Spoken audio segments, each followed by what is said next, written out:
We are about to enter an extraordinary time in our history that I don't think we even realize yet, since probably the beginning of the Industrial Revolution. And I'm so lucky to be alive at that right moment and that right time for all of this to happen. Hello, I'm Al Castro. I'm a car reporter, a transportation reporter, a electromobility journalist. I specialize in electric cars and autonomous vehicles. I'm also a retired police officer, and about 8 years ago, I started a blog that was called Sergeant Al's Traffic Ticket Blog. And the original premise of the blog was to create a forum in which people can ask me questions about things that the police do in the normal course of their day and about any issues and concerns that they had about traffic enforcement and anything like tickets or even arrests that they got and how they should go about correcting those problems. Well, Quora.com virtually neutralized the purpose of the blog, so I had to find something to make it niche again. And after careful thought, I made it about electromobility and automobility. And from there, the blog took off. It exploded. It exploded on Facebook, on social media, and gave the blog a new sense of purpose. And that's why we're here now today. And I'm so grateful to you, my readers over the years, for following me, that we're now at the point now that we're televising our podcast here. I'm at the Automobile Driving Museum here in El Segundo, California. And one of the most unique aspects of this exhibit is that you can actually take these vehicles out and drive them. That in most collections around the world, you can't do that. Probably many of the vehicles on display are actually ones that don't even work at all. That every single car that you see here works and is functional, and you can actually take it out. What makes this place so unique is that this is probably one of the last few places that will be left in our country, on the continent, and probably on the planet, where a human being will be able to get inside of one and take it for a ride to wonder what it's like to drive a gasoline car. So welcome to my blog and welcome to my new video podcast. And before I begin, I'd like to set some ground rules as far as my mission statement and sense of purpose to my blog so that we're all on the same page as to where we're going to go and how we're going to get there. So here's my mission statement. Sergeant Al has no agenda.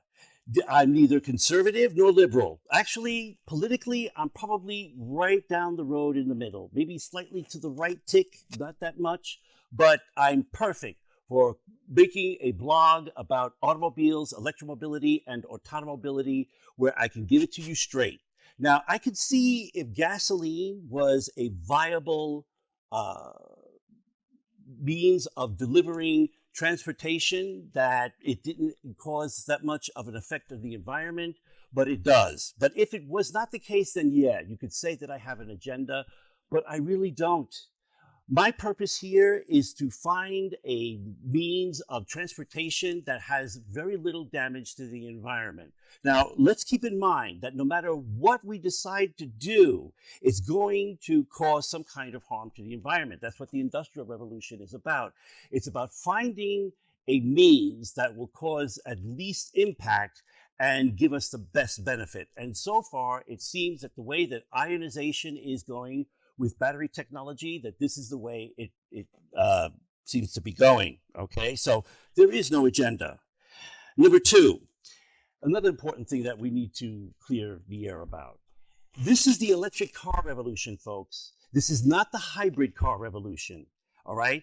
Hybrid cars, if you did your research, that many of you haven't, you would know they're temporary transition vehicles. They were meant to be used until the ionization process was perfected and cheapened enough for industrial use. Well, not only are we already there, we're already on to solid state batteries, all right? So if you wanted to talk about using hybridization for commercial purposes, even for camping, we could sit down and have a conversation about that. But as far as passenger vehicles, we do not need hybrids anymore. We should all be using battery electric vehicles. And in fact, if you live in a region of the country, that 11-state region where the closest public charging station is 80 miles away, then you need to get yourself a long-range battery electric vehicle to solve that problem. And Ford, Rivian, and there's a couple of brands that are coming out with pickup trucks and SUVs that will have a vehicle that will be perfect for you, that you won't have to worry about recharging as soon as you get home. So that's mission statement number two. Number three, Sergeant Al wants you to respect all sides of the debate, including the deniers, the naysayers, the shorts, and anyone else who questions climate change or electric cars.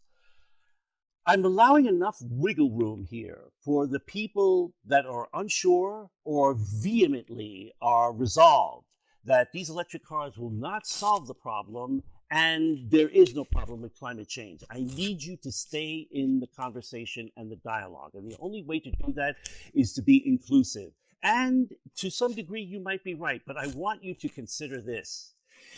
If the environmental problems that we are having is not because of nature or the industrial process, please consider this.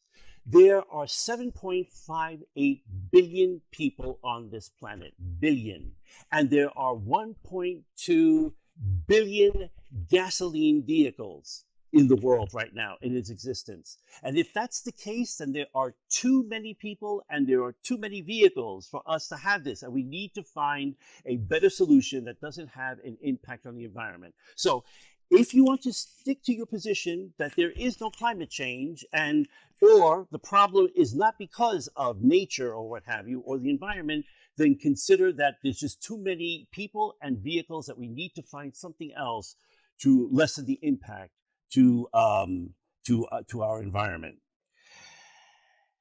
Number 5. Sergeant Al wants to debunk rumors, myths, urban legends, and falsehoods about electric cars. One of the things that I've noticed is there are a lot of misinformation, disinformation, confusion, and outright lies about electric vehicles that we need to resolve right away. And I'll get to those in a minute. The next one, number 6. Al is a reporter of all kinds of vehicles. My specialty is in electromobility and automobility.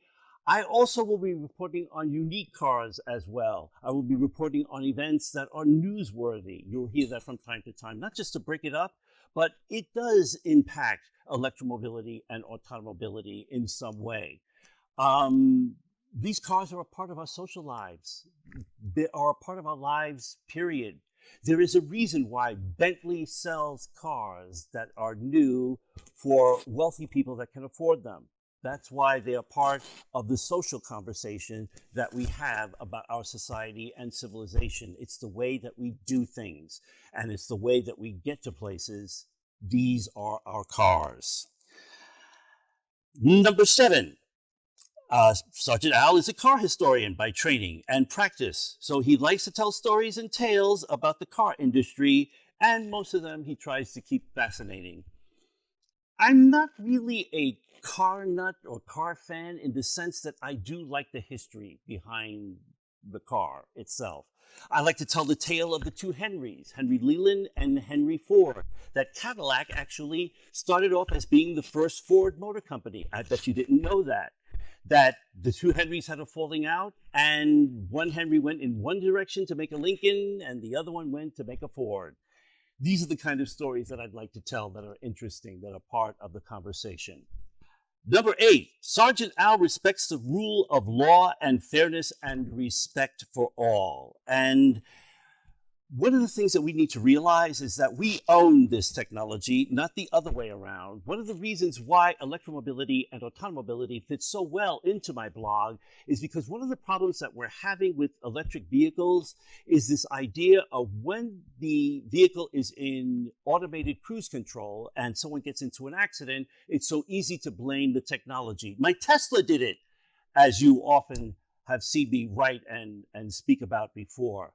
We can't be doing that, folks. We own this technology. And the technology is going to be able to discern when the fault is about you and it's about the car. And the investigator is going to know how and when to discern that. And in most cases, it is about the human.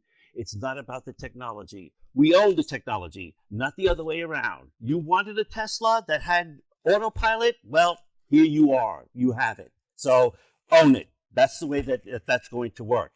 The same people that are going to be investigating your crash that involves an injury or a death with your vehicle on autopilot are the same ones that are going to investigate a 747 crash. It's called the NTSB crash team. And they're not going to take that excuse from an airline pilot, and they're certainly not going to take it from you. You own the car, you own the technology, you're responsible for it. And that's how that's going to work. And I'm going to try to help you, to guide you through this as we go along in that process. Number 9, Sergeant Al is committed to helping people understand law enforcement and still willing to answer questions or help solve with problems that when they are on the receiving end of the enforcement.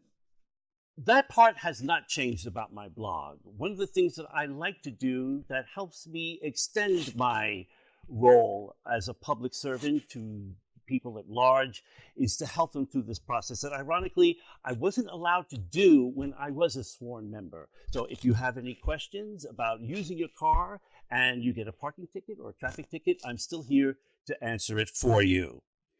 So that's the mission. Here's the purpose. And now here's the show. Sergeant Al's Traffic Ticket Blog. And we'll start with episode 1 here at the Automobile Driving Museum in El Segundo, California, coming right up. How long have you been doing this? Well, I've been with the museum for 13 years. I started out as a volunteer, and it more or less morphed into a career. So you're now a paid staff member? Absolutely. And what's the nature and the responsibilities of your duties?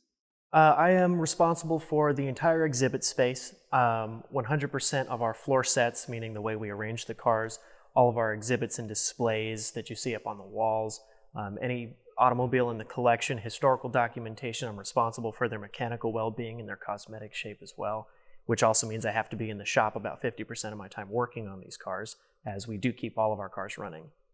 So. Do you have any say, do you participate actually in the maintenance of these vehicles? Indeed I do, yes. All right.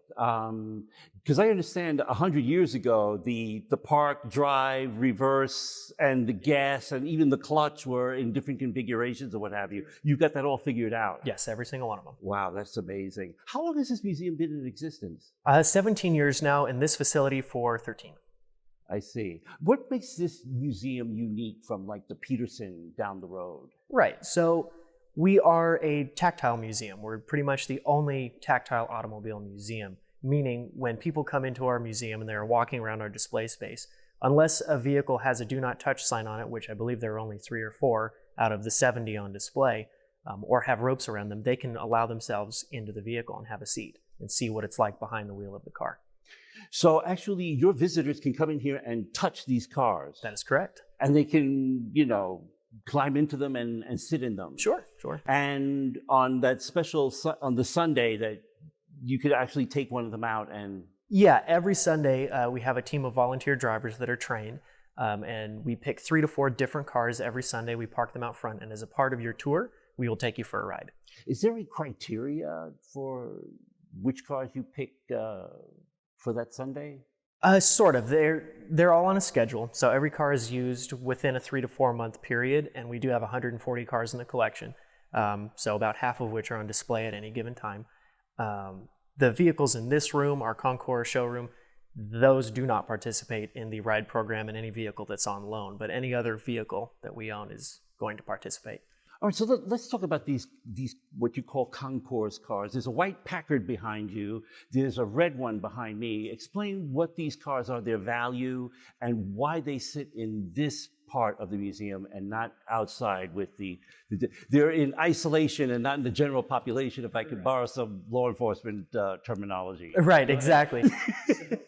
We call this our showroom. This is more or less to replicate a high-end luxury dealership or grand salon, as it would have been called, of the 1920s and 1930s, selling fine automobiles. So within the confines of this room, we keep our crown jewels, more or less, which are the rarest, most valuable vehicles in the collection that have the finest restorations. So when I say a vehicle is concours restored, there are events called concours d'elegance all over the country, the premier one being Pebble Beach.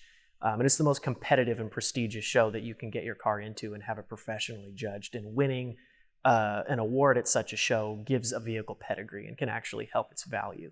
So any one of these cars in here is worth about 6 figures or more. We do have vehicles that are approaching $1 million in value. So what kind is the white car behind you? The white car behind me is a 1937 Packard Dietrich body convertible touring sedan. And it also has a concours restoration on it, up to 100 points. And if this was I can see how it's a very it's kind of Art Deco-y with the piano and the grand staircase like an ocean liner, like the Titanic, and the parquet floors, the columns. I were to come in and buy a Packard back in 1927, you said? Anywhere in the late 20s into the 30s. How much would a car like that cost then, and how much value is it now? Well, put it to you this way. When you bought a vehicle from Packard or Pierce-Arrow or Duesenberg, the vast majority of those cars are actually custom coach built, meaning the manufacturer, let's take Packard for instance, would build the works. So that's the chassis, the engine, pretty much the whole front of the car and the framework underneath. The body on the car would be built by, let's take Dietrich for instance. This vehicle has a body by Dietrich. So price will vary dependent upon that. So any of these cars, say this 37 Packard, this sold for about $5,000 new. Mind you, in 1937, a new home sold for about $9,000. So they were extremely expensive. But depending on how many were built, the quality of the restoration, this vehicle now is worth about $350,000 to $400,000. So it has come up quite a bit in value. And how much would it be new? New, about $5,000 thereabouts. In 1927, I think they started making the Model A by then. We were done with the Model A T. with 28. So how much would that have been around? That was a $400 automobile. So that's you said $5,000 for the Packard? That's a big difference. So Packard, actually that would be like a Rolls Royce. It was the American Rolls. And maybe Rolls Royce and Bentley with Mulliner back in that day, where Rolls Royce and Bentley would make the frame and the motor, what have you, and they would send it to Mulliner or Park or Ward to have them coach it. Absolutely. I see. These cars are, and you say these cars are the ones that are for the concours. Explain what concours is. So concours is just a very prestigious, high-class type of showing of fine art automobiles. So it's highly competitive. Private collectors and museums the world over will participate in these events, most of which are in the United States, the premier one being the Pebble Beach Concours d'Elegance, which is in part put on by the Antique Automobile Club of America, which sets up the judging structure. So any vehicle that you do a concours style or perfect restoration on may be eligible for such a show. If you put it in this show, the judging team uses a point scale, 100 points. Every vehicle on the lawn being judged will start at 100 points. And as the judging team goes over the car, its function, its quality of restoration, its historical value, its story, they will begin to deduct points as necessary, depending on what flaws they may find, if any.